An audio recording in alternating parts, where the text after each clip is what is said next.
नमस्कार दोस्तों, आज हम बात करते हैं महाराष्ट्र में आई भाजपा गठबंधन की सुनामी की।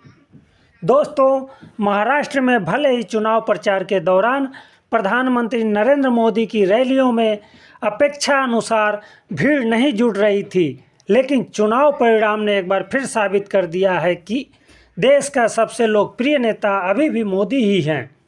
हरियाणा मॉडल की तर्ज पर महाराष्ट्र में भी भाजपा गठबंधन को ऐतिहासिक जीत हासिल हुई है।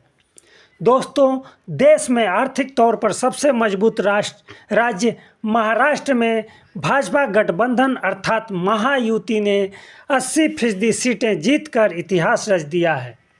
यहां भाजपा ने 132 सीटें जीतकर सबसे बेहतर प्रदर्शन किया है। महाराष्ट्र में भाजपा अपने दम पर बहुमत से मात्र 13 सीटें कम है।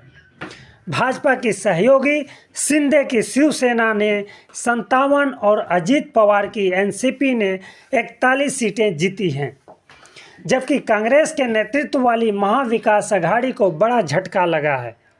महाविकास अघाड़ी केवल 50 सीटों पर सिमट गई है। दोस्तों, जरा याद कीजिए, लोकसभा चुनाव में महाराष्ट्र में भाजपा गठबंधन को करारी हार मिली थी, लेकिन महज 7 महीने में भाजपा गठबंधन ने महाराष्ट्र में पासा पलट दिया। चुनाव में महाविकास अघाड़ी के कई दिग्गज चुनाव हार गए हैं। पूर्व मुख्यमंत्री पृथ्वीराज चव्हाण, बाला साहेब थोराट जैसे कांग्रेस के दिग्गज नेता अपनी सीट तक नहीं बचा पाए। पूर्व मुख्यमंत्री दिवंगत नेता विलासराव देशमुख के 2 बेटों में से एक धीरज देशमुख को हार का सामना करना पड़ा, जबकि अमित कड़े मुकाबले में जीते। उद्धव ठाकरे के बेटे आदित्य ठाकरे भी कड़े संघर्ष में ही जीत पाए। दोस्तों, एक बात और आपको बता दूं, पिछले विधानसभा चुनाव में शिवसेना 16 सीटें अकेले मुंबई में जीती थी, लेकिन इस बार शिवसेना पूरे प्रदेश में मात्र 20 सीटों पर ही सिमट गई। खास बात यह है कि इस चुनाव में महायुति ने केवल जीत ही दर्ज नहीं की, बल्कि पिछले सारे रिकॉर्ड तोड़ दिए। जीत की दर के मामले में भाजपा सबसे आगे रही। उसने 149 सीटों पर उम्मीदवार उतारे और 132 जीत गए। उसका स्ट्राइक रेट 89.26% रहा। दोस्तों, शिवसेना को 2019 के चुनाव में 56 सीटें मिली थी। बंटवारे के बाद पहले चुनाव में एकनाथ शिंदे की शिवसेना ने अपने दम पर 57 सीटें जीतकर यह साबित कर दिया है कि असली शिवसेना वही है। हालांकि असली शिवसेना और नकली शिवसेना की लड़ाई का मामला सुप्रीम कोर्ट में है, पर महाराष्ट्र की जनता ने तो फैसला सुना दिया। दोस्तों, इस चुनाव ने एक बात और साबित कर दिया कि महाराष्ट्र का सबसे बड़ा मराठा नेता कौन है, शरद पवार या अजित पवार अथवा मुख्यमंत्री एकनाथ शिंदे।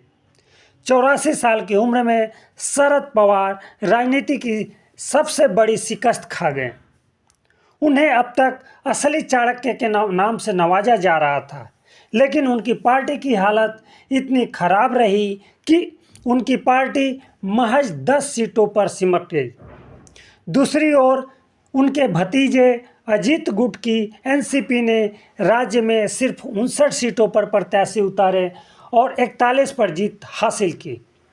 इस चुनाव ने साबित कर दिया कि महाराष्ट्र के मराठों ने यह तय कर लिया है कि अब उनका नेता शरद पवार नहीं है, बल्कि उन्हें एकनाथ शिंदे के तौर पर एक नया मराठा नेता मिल गया है, जो राष्ट्रवादी भी है, मराठा समाज से आता है और जिसने अपने जीवन की शुरुआत मजदूर नेता के तौर पर शुरू की थी।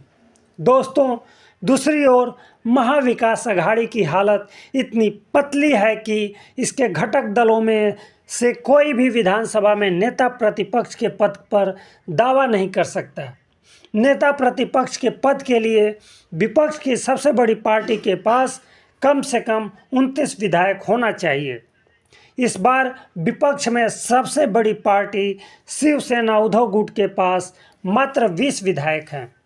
हालांकि दोस्तों, इस चुनाव में महाविकास अघाड़ी को मिली करारी हार की वजह के बारे में अगली वीडियो में विस्तार से बताऊंगा। फिलहाल इस जीत का आनंद लीजिए और अब देखना यह है कि महाराष्ट्र का अगला मुख्यमंत्री कौन होता है।